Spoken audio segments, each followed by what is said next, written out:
Un plaisir de vous retrouver une nouvelle fois sur Média TV dans 11 Dito et on a un rendez-vous ensemble. On va parler de développement personnel et on va parler aussi d'éducation des enfants. Dans un petit moment, être fier de ses enfants, oui, c'est très bien, mais jusqu'à quel point? Eh bien, on en parlera avec Madame Sophia Bentami, elle est coach de vie. Mais pour l'heure, les émotions au travail. Alors, elles sont plus que jamais prisées, mais jusqu'à quel degré?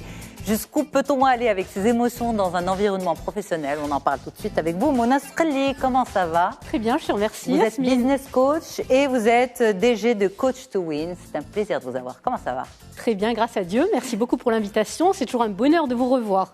En face à face. Partagé, absolument, face à face. On retrouve nos bonnes habitudes, absolument. Alors, justement, les émotions...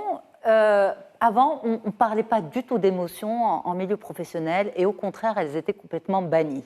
Aujourd'hui, elles sont de plus en plus acceptées, voire même prisées. Mais jusqu'à quel degré? Parce qu'il faut tout de même rester professionnel. Tout à fait, absolument. Vous avez dit vraiment le mot-clé. Professionnel. Mais c'est très subjectif quand même comme... C'est subjectif comme mot. C'est subjectif et en fait, il y a plusieurs sens. Mais déjà, quand on parle de personnes au travail, un être humain en général, en fait, les émotions, c'est la vie. Ouais. On ne peut pas ne pas ressentir. On a peur, on a déjà une chimie qui se déclenche. On est en colère, on a une autre chimie qui se déclenche. Mais en fait, dès qu'on a une pensée, ça va déclencher une émotion et donc des attitudes. Ça veut dire qu'au niveau...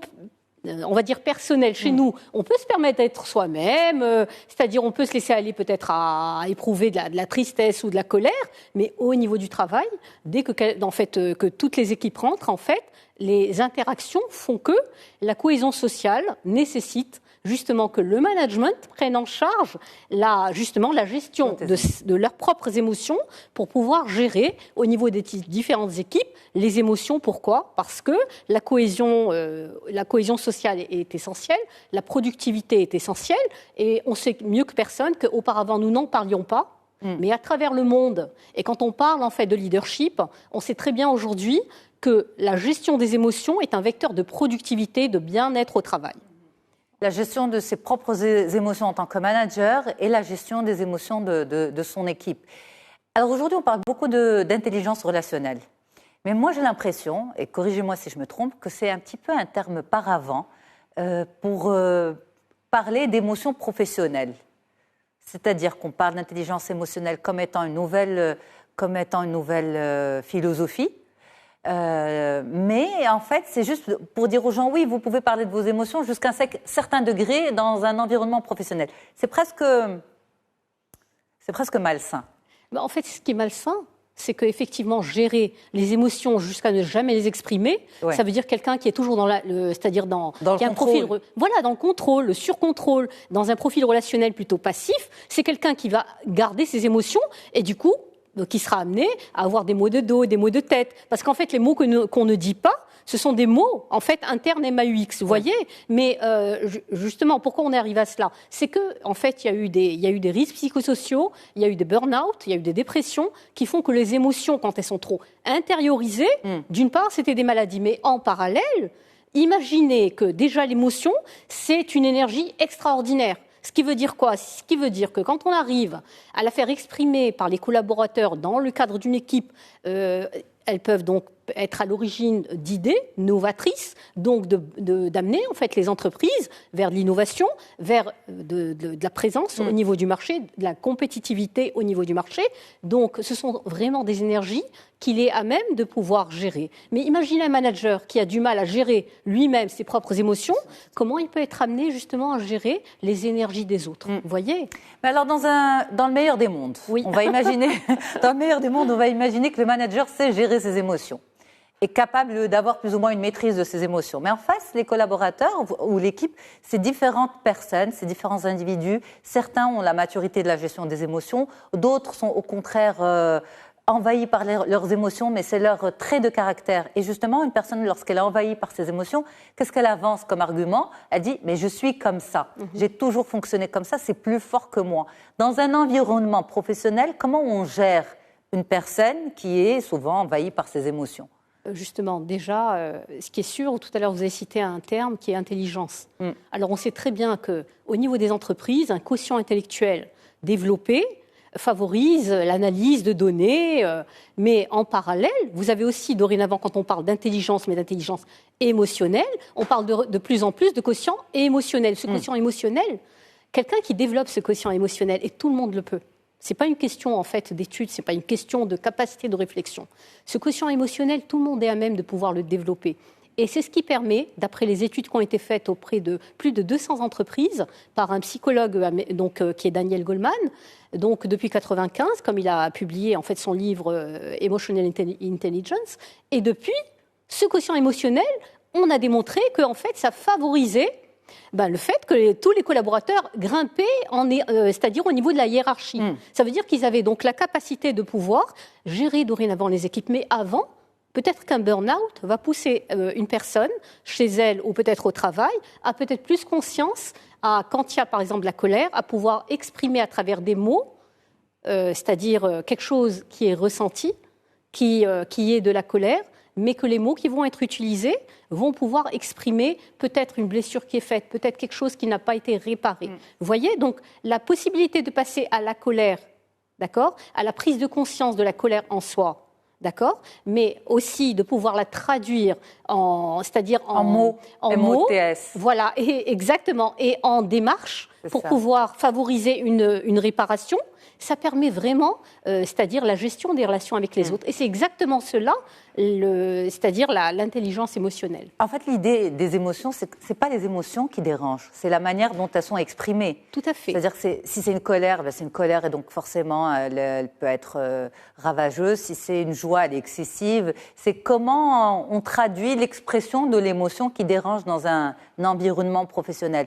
Alors justement, quand on parle d'intelligence relationnelle, est-ce que c'est dompter ses émotions?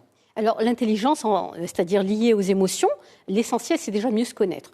On ne peut pas prétendre améliorer la relation avec l'autre alors que déjà il n'y a pas eu de communication intrapersonnelle. Oui. Donc le travail sur soi, en fait c'est pour ça que j'anime pas mal de formations en soft skills sur l'intelligence émotionnelle au niveau des entreprises, parce que c'est vraiment essentiel que chacun prenne plus conscience déjà de soi. La conscience de soi, c'est la première base. Et ensuite, à partir du moment où on sait qu'on a plutôt une nature à titre personnel où on éprouve peut-être plus facilement de la colère, on arrive à la traduire en termes de besoins qui doivent être nourris au niveau de notre corps. Vous voyez, donc, c'est-à-dire que quelqu'un qui ressent de la colère, c'est en fait une volonté de vouloir réparation.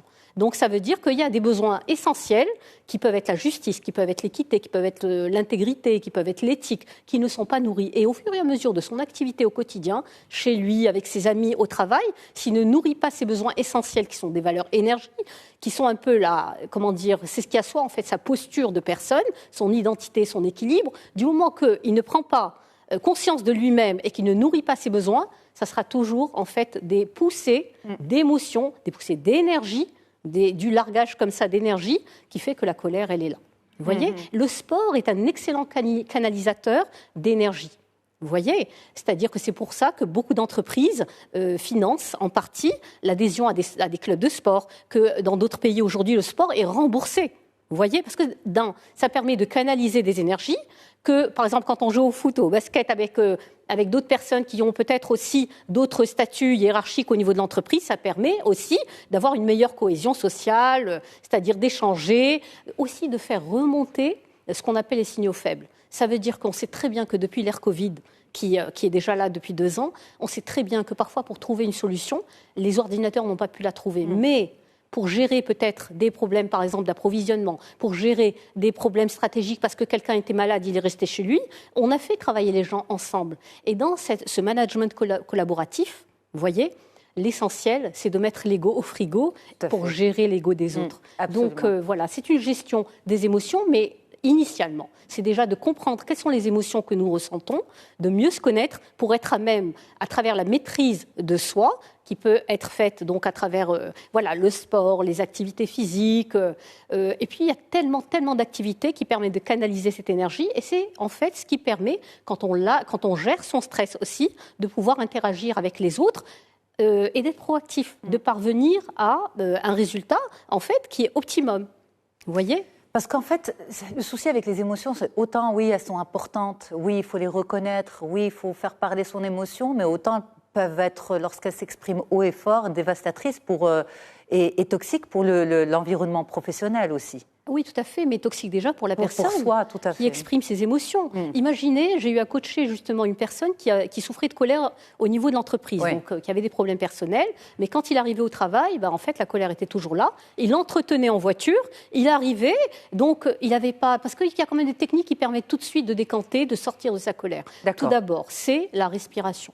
Quand on arrive déjà à mieux respirer, on apaise, en fait, on baisse la pression artérielle, on améliore aussi la circulation sanguine et du coup, on va avoir aussi plus d'oxygène au niveau du cerveau. C'est ce qui permet aussi, finalement, de mieux se concentrer. Et apprendre à respirer déjà, parce qu'on respire tous naturellement, c'est comme ça qu'on vit, mais la respiration dont vous parlez, elle est différente. C'est qu'on gonfle le ventre en inspirant, et on rentre le ventre en expirant. En expirant. Et c'est la respiration abdominale qui s'apprend. Mais quand on est sous le coup de la colère, déjà, on sent quelque chose là, on n'arrive plus à respirer. Au niveau de la gorge. Voilà. Et reprendre déjà ce signe vital, ça nous permet de nous ressourcer et de reprendre aussi notre statut d'être humain. Parce que vous savez ce qu'il y a de commun entre tout être vivant, c'est-à-dire les êtres humains et peut-être un chat et le reste, c'est une partie justement du cerveau, d'accord, en fait, qui est mise à contribution quand on est sous le coup de l'émotion, que ce soit la colère ou la joie. Vous voyez ? Mais le fait de passer de cette partie émotionnelle à cette partie justement de réflexion, on ne va pas utiliser les mêmes parties du cerveau. Or,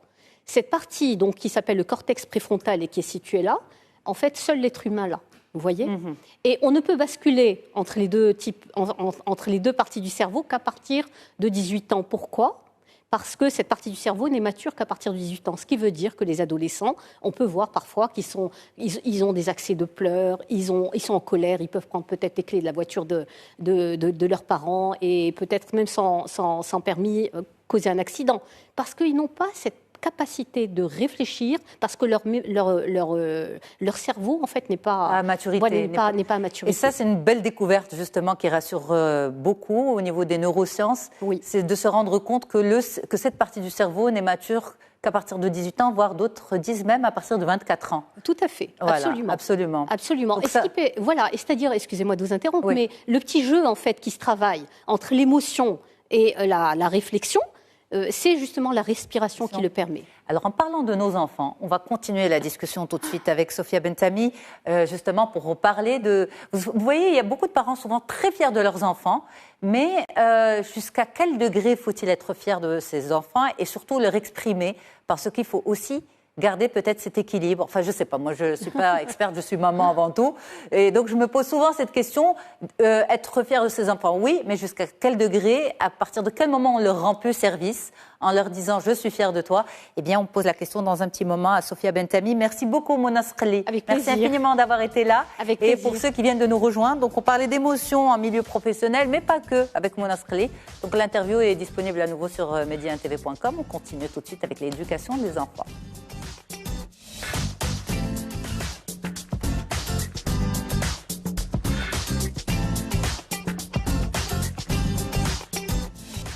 Très heureuse de vous retrouver, Sophia Bentami. Comment ça va ? Ça va très bien, merci. C'est un plaisir de vous recevoir. Également. Et très heureuse de vous recevoir pour ce sujet, parce qu'en tant que mère aussi, je suis vraiment concernée. Alors justement, être fière de ses enfants, est-ce que c'est important ? Est-ce que c'est important de leur exprimer cette fierté qu'on peut avoir pour eux ? Bien sûr, être fier des enfants, c'est important. Les enfants ont besoin de la reconnaissance de leurs parents, de cette fierté, de cette attention. Il faut donc le communiquer, leur dire, célébrer. Quand ils font des choses bien, il faut le doser. Ok, c'est ça, justement. Célébrer, oui, mais le bon dosage est important. Alors déjà, c'est à tout âge, en fait. Quel que soit l'âge, c'est la même chose. Doser à n'importe quel âge, ou bien, par exemple, je dis peut-être n'importe quoi, mais avant 4 ans, 5 ans, on peut toujours applaudir. Et que applaudir ? On peut commencer très tôt. Justement, vers l'âge de 4 ans, ça serait bien. De commencer à doser. Faire attention et doser. Voilà. Sinon, avant, en général, un peu moins. Ouais. En sachant que moi, je recommande aussi de commencer assez tôt, surtout pour faciliter la tâche aux parents, parce que c'est difficile. On a envie, pour certains parents, de toujours exprimer par bienveillance cette fierté. Alors justement, aujourd'hui, la bienveillance est vraiment célébrée, elle est très importante. Est-ce qu'on n'en fait pas un peu trop en tant que parent aujourd'hui? Effectivement, pour en revenir donc à cette phrase de « je suis fière de toi, mon enfant, mon fils, ma fille », c'est une phrase qui émane d'un élan positif, d'encouragement, de bienveillance. Effectivement, il ne faut pas que ce soit excessif pour justement éviter de tomber dans un autre schéma qui va faire que l'enfant peut devenir trop dépendant de tout ceci et en redemander avant justement de faire quelque chose ou d'aboutir et de se réaliser surtout. Donc, il faudrait pouvoir accompagner son enfant avec de la bienveillance, de l'amour, en le mettant au centre de cette communication, que j'appellerais communication positive. Donc, le « je suis fière de toi », il faudrait plutôt dire « tu peux être fière de toi ». D'accord. Qui va le mettre, lui, au centre. Pourquoi ? Parce qu'en fait, notre mission, à nous parents, nous sommes des accompagnateurs. Donc, il ne faut pas que la dynamique entre nous et notre enfant soit orientée vers nous. Parce que quand un parent dit « je suis fier de toi », cette fierté, cette reconnaissance, elle est centrée sur le parent. Et donc, l'évaluation, c'est celle du parent, la validation, l'approbation, tout le schéma est orienté vers le parent. Et l'enfant va donc se mettre à se réaliser, ou plutôt à réaliser les choses pour les parents. Alors qu'en fait, on préférerait et il faudrait que ce soit le contraire. Il faudrait qu'il soit amené à se réaliser lui-même. Donc, tu peux être fière de toi, mais est-ce que quand l'enfant il dit « et toi, maman, est-ce que toi, maman, tu es fière de moi ?» Qu'est-ce qu'on dit à ce moment-là? Oui, bien moi sûr, aussi. Oui. Bien sûr, je suis fière de toi, ça me fait plaisir de voir tout ça. Et alors là, justement, on peut lui dire, en profiter et favoriser. Et toi, comment tu te sens? Moi, je propose, on n'est pas obligé de dire à chaque fois « tu peux être fier de toi », lui demander qu'est-ce qu'il ressent pour justement lui apprendre à s'auto-complimenter, s'auto-célébrer, s'auto-évaluer et s'auto-analyser surtout. Donc, on va lui dire « alors, je vois que tu es heureux parce que tu as fait ça, tu as réalisé ça, je sens que tu es content ». Il y a plusieurs astuces. On peut également l'amener à le faire en lui donnant, en se citant en exemple. Par exemple, lorsqu'on rentre à la maison, je peux dire « aujourd'hui j'ai fait ça, ça me fait plaisir, je suis fière de moi ». D'accord. Voilà, donc on peut aussi se donner un exemple. Voilà, au bureau, j'ai fait quelque chose, j'ai changé, ça a donné un bon résultat. Et donc, ça me fait plaisir. Tu le sens que je suis contente, hein, mon fils, ma fille. Voilà. Et donc, petit à petit, on l'amène à se prendre lui par la main. Pas nous seulement le prendre par la main, parce que la bienveillance, c'est aussi la bienveillance avec soi-même. Donc, on l'initie à ce qu'on appelle l'autocommunication, la communication interpersonnelle. Il va se parler à lui-même et c'est là où l'aventure la plus belle va commencer. Il va s'auto-évaluer, il ne va pas attendre la validation des parents, l'approbation, comme j'ai dit, des parents, qui peut, avec les années, se projeter sur d'autres personnes. Et cet enfant, lorsqu'il deviendra adulte, va toujours chercher le regard de l'autre, l'approbation de l'autre. Et ça, on voudrait l'éviter, justement. C'est pour ça qu'il faut doser. Donc, un petit peu de « je suis fière » parce que ça fait du bien à l'ego de l'enfant et celui du parent. Et moi, je favoriserais, donc, est-ce que ça te fait plaisir? Comment tu te sens? Tu peux être fier de toi, tu peux t'applaudir, donc se célébrer soi-même. Parce que, exactement, quand on exprime cette fierté pour son enfant, c'est aussi une marque d'affection et d'amour qu'on porte à son enfant. Mais comme vous dites, on n'a pas envie que ce soit ensuite plus un handicap, parce que qu'est-ce qui se passe? Exactement. Et comme vous dites très bien aussi, cette aventure a commencé avec soi, c'est la plus belle des aventures. Effectivement. Ce qui se passe souvent, ce que j'ai remarqué à travers différentes interviews, peut-être dans d'autres rendez-vous aussi, très personnels, c'est que on arrive à se détacher du regard de l'autre qu'arrivé à un certain âge. Et donc parfois, c'est jamais trop tard, heureusement, mais parfois ça fait pas mal de dégâts derrière. Exact. Des choses... Exact. C'est pour ça que moi, j'invite les parents à commencer très tôt, à faire attention au choix des mots, au choix des expressions. Et j'insiste sur l'enfant doit être au centre de ce schéma de communication. Il faut l'inviter en lui disant donc toutes ces choses que nous avons citées. Qu'est-ce que tu penses de toi? Est-ce que tu as remarqué que tu as fait quelque chose de différent? Comment tu as fait pour arriver à ce résultat qui est meilleur? Et là, j'aimerais aussi attirer l'attention. Les parents, je les invite à ne pas insister sur le résultat. C'est-à-dire que cette reconnaissance, cette fierté, cet applaudissement ne doit pas se faire seulement sur le résultat, qui est en général le résultat à l'école, et je vais y arriver, mais aussi sur les petits détails, les étapes, tout le processus, toute la démarche. Et ça fait quoi? Eh bien, l'enfant va devenir indépendant Et petit à petit, il va aussi apprendre à développer de nouvelles attitudes et aptitudes et compétences qui sont la gestion du temps, l'organisation, la préparation. Et c'est aux parents de l'initier à ce genre de choses directement ou indirectement. Par exemple, je peux lui dire « C'est vrai, tu es arrivé à ce résultat. En fait, j'ai remarqué que tu avais mieux géré le temps cette fois. N'est-ce pas? Qu'est-ce que tu en penses ?» J'ai remarqué que tu as préparé différemment pour éviter aussi le mieux, pour l'amener lui à donc noter les changements positifs. Et l'estime de soi, en fait, chez l'enfant, va passer par toutes ces démarches. Il va apprendre à avoir confiance en lui, à avoir confiance en ses choix, en son analyse personnelle, en se parlant à lui-même et en se félicitant lui-même. Et en analysant les étapes. Exactement, en analysant les étapes, les détails, l'effort. J'invite aussi les parents à donc mettre en valeur, en valorisant l'effort, pas seulement le résultat. Et là, je vais arriver à autre chose, Yasmine. Le résultat, pas seulement celui de l'école. Oui. Le résultat, c'est aussi, par exemple, le comportement. À la maison, le vivre ensemble. Si je note que mon enfant a fait un effort, par exemple, dans sa chambre, c'est mieux organisé, il se lève plus tôt, eh bien là, je vais lui expliquer que, en fait, ce qu'il fait, ça a un impact positif sur toute la maison, sur sa fratrie, sur les parents. On sort plutôt de la maison, on ne se précipite pas. Donc, le vivre ensemble, la cohésion de groupe également. Et tout ça, en fait, ça responsabilise l'enfant et il en sera heureux. Et on peut donc le responsabiliser aussi, c'est une forme de gratification.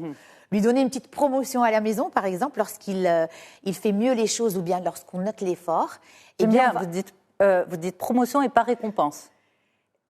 Bon, alors récompense, c'est bien aussi, mais je préfère ce terme de promotion. Pourquoi? Parce que la récompense, elle est souvent matérielle. Oui.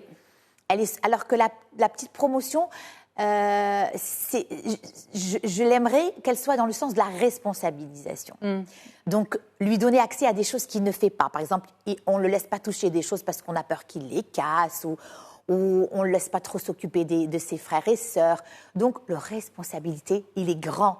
Il est grand. Et c'est aussi une récompense, c'est un trophée tout ça, la responsabilité. C'est un trophée, absolument. Voilà. Et ça a un impact gigantesque sur l'estime de soi. Alors, il y a aussi un volet qui est important, c'est l'autre extrême. Exact. Il reste à peu près 3 minutes pour finir le rendez-vous. Parce que justement, certains parents, à défaut de trop complimenter, sont plutôt dans l'autre extrême de la borne. Tout à fait. Merci de relever ça. Il y a des parents, c'est l'extrême, qui vont vraiment pas célébrer, exprimer par des mots, par des propos que leur enfant, donc ils sont fiers. Et ça, l'enfant risque de le chercher perpétuellement, même adulte.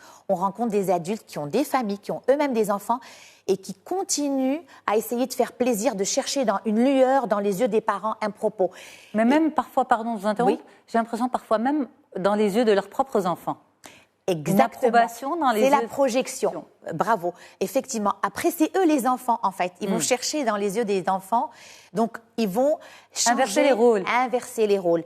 Et en fait, tout ça, c'est pourquoi cette je suis fière de toi, donc on va le remplacer plus par tu peux être fier de toi pour amener l'enfant à se réaliser lui-même, aller chercher au plus profond ses ressources, prendre ses choix et ne pas se réaliser pour nous et réaliser ce que nous, on n'a pas fait peut-être.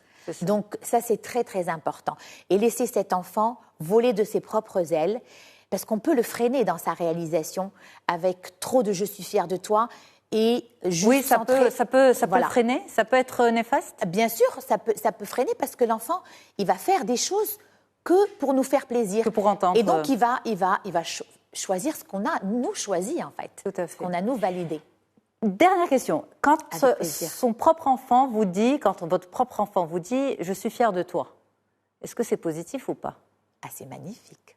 Ou bien c'est un retour parce que il a l'habitude d'entendre « je suis fier de toi » et donc forcément, pour lui, le meilleur des compliments, c'est exprimer aussi une fierté vis-à-vis des parents. Alors, pour moi, c'est très positif.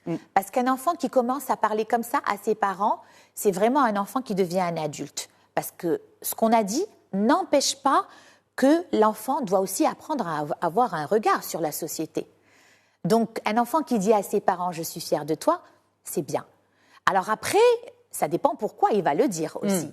Donc, c'est là où il faut peut-être jauger. Parce que le parent, on ne va pas empêcher les parents de faire aussi leur rôle de jaugeur, on va dire, sauf qu'il ne faut pas qu'ils poussent l'enfant à se réaliser pour eux. Pour eux, absolument. Un enfant peut être fier de ses parents, c'est très très bien, ça fait du bien également. Merci infiniment, Sophia Bentamis. C'est un plaisir d'échanger avec vous et en régie, tout le monde était bien concentré, on me disait c'est un super sujet, voilà. Merci beaucoup. Merci à toutes et à tous, un grand merci à toute l'équipe en régie et à vous qui nous suivez bien sûr à tout moment sur mediatv.com. Au revoir.